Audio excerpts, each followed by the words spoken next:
झाली कॉमेडीची bullet train पकडून वाढवून इंजेक्शन येणार रेबिटचं असली परंपराची तरा. जाऊ दे, किती मी त्रास सहन केला असला तरी हॉस्पिटलवाल्यांना नंतर कळलं तर किती खुश झाले. अरे त्यांनी आपली फी सुद्धा माफ केली हॉस्पिटलची. मग हाव का, हा भिकारडा लेखक काय पैसे देणार म्हणून फी माफ केली माझ्याकडे बघून.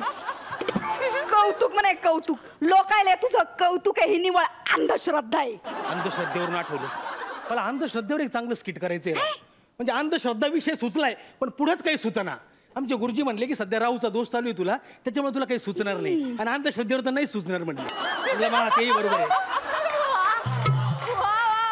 तुम्हाला सांगतो, विषय सुचावा पण सुचावे म्हणून सगळ्या बोटात वेगवेगळे खडे घातले.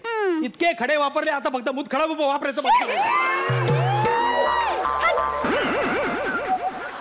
काय सांगावं आता तुम्हाला.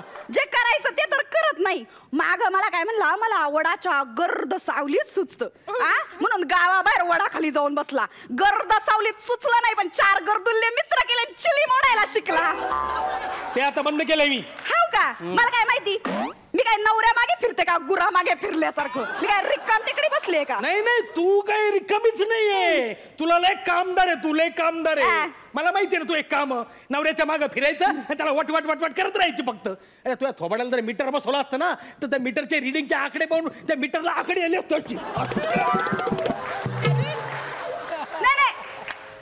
अभिनय बघून आहे ना मी लय कन्फ्युज झाले. कन्फ्युज? हा, की तू अभिनेता म्हणून वाईट आहेस का लेखक म्हणून वाईट आहेस.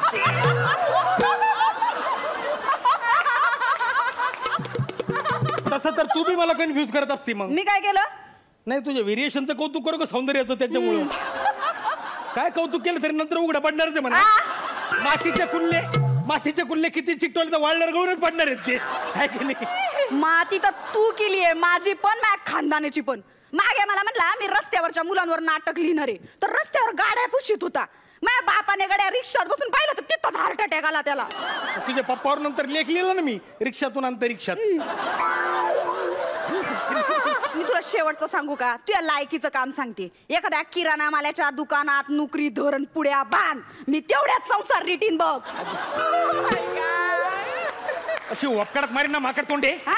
थोडा मला प्रयत्न तर करू दे, जमन मला हळूहळू लिहायला. अरे बाबा, असं मारून मुटकून लेखक नाही होता येत. समाजात सगळ्यांनाच दुःख असतात पण सगळे काही बलूत लिहून दया पवार नाही होत. विद्रोह सगळ्यांच्याच मनात खतखततो पण सगळेच नामदेव ढसाळ नाही होत. सगळ्याच बायकांना दुःख वेदना असतात पण सगळ्यांना बहिणाबाईंसारख्या त्या कवितेच्या माध्यमातून नाही म्हणता येत. खरा लेखक होण्यासाठी प्रतिभा लागते. जर तुझ्याकडे प्रतिभा असेल तरच तू चांगल्या कलाकृतीला जन्म देशील. बस, काहीच बोलू नका आता.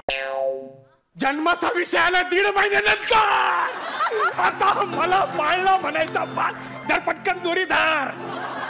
पहिल्या दिवशी जन्मलं बाळ, लेखन नाही तोंडाचा खेळ. मनाचा मेंदूशी लागतो मेळ, तो बाळा जो जो रे जो. दुसऱ्या दिवशी बाळ हसत, पंचविनोद नाही सुचत. प्रतिभा नाही मिळे विकत, जो बाळ जो जो रे जो.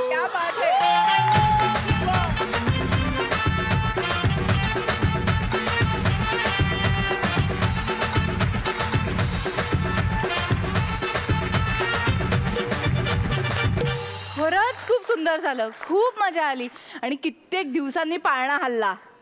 म्हणजे स्किट मध्ये आपण विचारूया परीक्षकांचं काय मत आहे ते. मकरंद दादा, खूप उत्तम सादरीकरण. पुलंनी फार छान लिहिलंय. बटाट्याच्या चाळीत माळसाकांत पोंबुर्वेकर नावाचा जो साहित्यिक आहे तर तो अशा पद्धतीचे आचरट गोष्टी करून जमेल का ते. तर तुझं पण जीवनानुभव वेगळ्या पद्धतीनं घेऊन आणि इतक्या आघोरी पद्धतीनं घेऊन जर तू लिहिणार असशील तर तो भयानक लेखक होईल. पण एकंदरीत फार मिश्किल पद्धतीनं, फार उपरोधिक पद्धतीनं तू ते सगळं भाष्य केलंस. क्या बात है, बहुत बढ़िया. वा. रेणुकाताई, वा वा, लेखक म्हणून योग्या वेलकम बॅक. अप्रतिम झालं सादरीकरण. असं खूप काय काय साचलं होतं बऱ्याच दिवशी आणि एकदम आज तू ते व्यक्त केलंस असं वाटलं. आणि ते तुझ्या अभिनयात पण दिसलं. तू आज खूप सुंदर अभिनय केलास. प्राजक्ता तर हमखास करते, सुंदर दिसते, सगळं सुंदर असतं प्राजक्ताचं, पण तुझाही अभिनय